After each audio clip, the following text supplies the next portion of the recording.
is the understanding of the universality of consciousness, or the certainty of it, is that necessary for stabilization?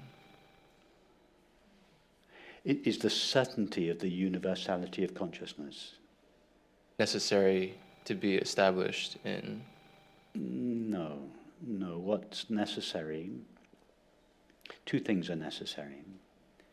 And they're two aspects of the same recognition, namely that peace is the nature of your being, and you share your being with everyone and everything.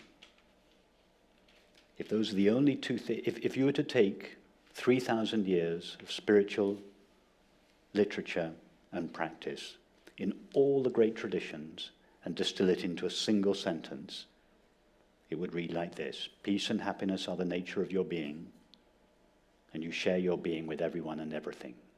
If you've understood that, you don't need to read another book in your life. I've just distilled 3,000 years of literature into a single sentence. That's all you have to understand. It's all you need to intellectualize. You could be stabilized in your being without, in the peace of your true nature, without knowing anything else, without understanding anything else. I think where I'm working on is this certainty of the latter, that I share my being with everyone and everyone else, everything and everyone else. Well, so there's some evidence, perhaps, or evidence against the opposite, that I don't share my being. But is the certainty of that necessary? Yes, the felt certainty that you share your being with everyone.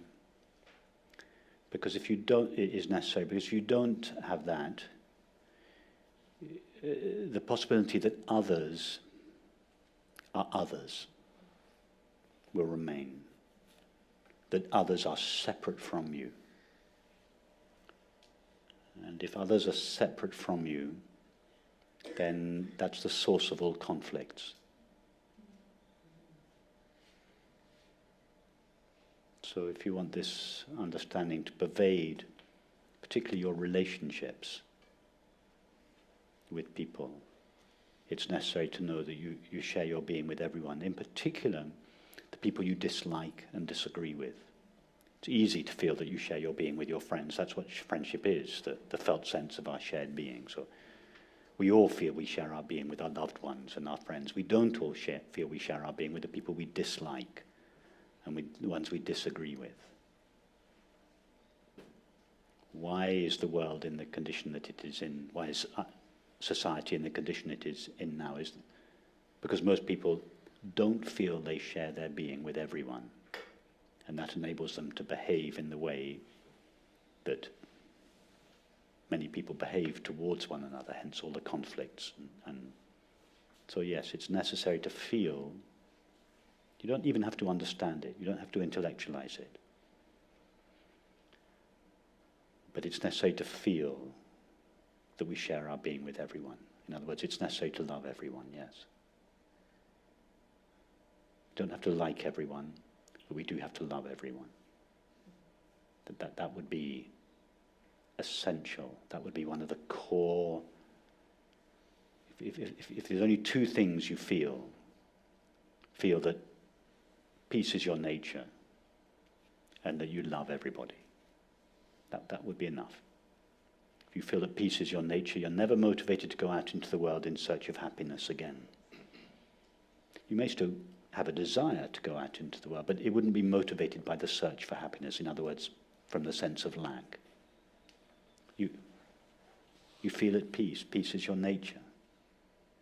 And you love everyone and everything.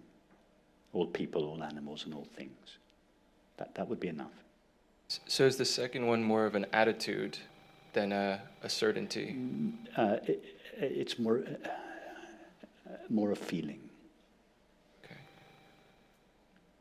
An attitude is a mental disposition. This is deeper than just a mental disposition. It's more than just the understanding that we love everyone, that we share our being with everyone. We have to feel it. And more than that, we have to demonstrate that felt understanding in our day-to-day lives.